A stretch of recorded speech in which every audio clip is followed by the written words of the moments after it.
Hi everyone. In the last class we have discussed PN junction formation. In this video we are going to discuss forward biasing. Let us start the discussion. There are two methods to connect PN junction. One is forward biasing and second one is reverse biasing. Here we are going to discuss forward biasing. This is our PN junction diode and here you can see that this is the depletion layer of that PN junction diode and this is positive ions and this is negative ions. If there are positive ions and negative ions, there will be a potential, right? This potential is known as barrier potential.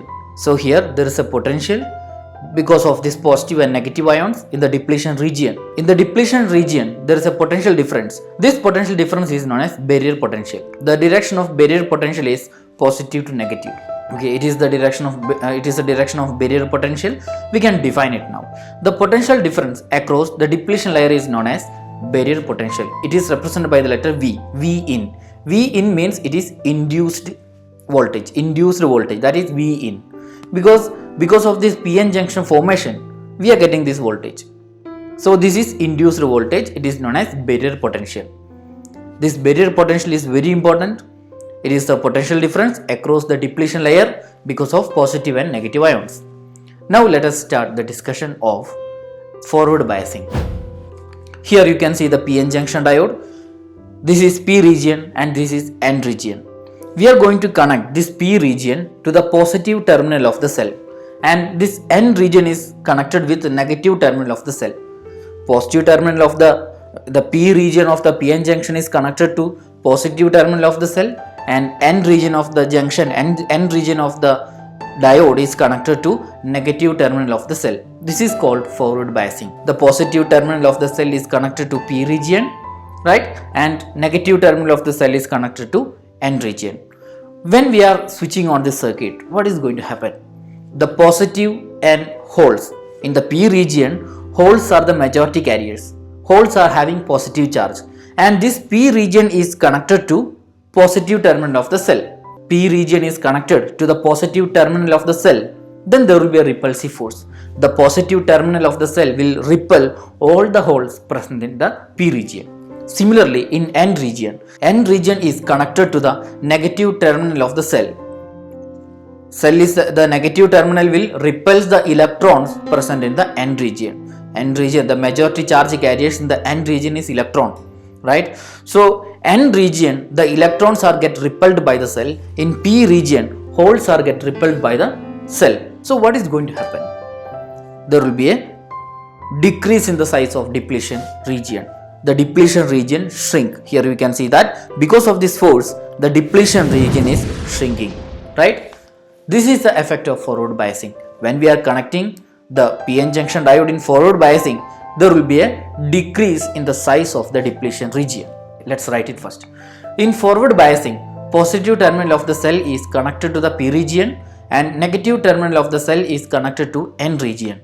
Depletion layer is shrinking in this situation because electrons and holes are pushed by the cell. Because of this pushing, electrons and holes, these both charge carriers are pushed by the cell. Because of that, the depletion layer will shrink.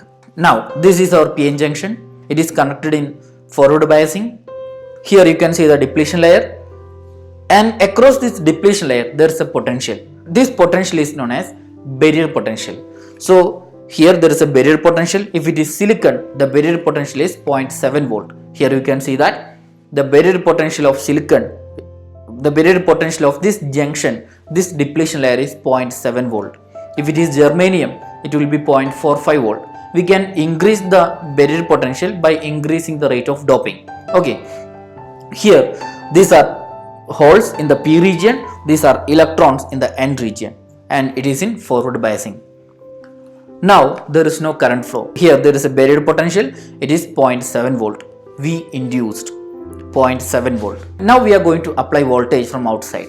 Using this cell, we are going to apply voltage. First, we are applying the voltage of 0.3 volt. It is less than barrier potential, right? This barrier potential is actually a resistance. It will block the current.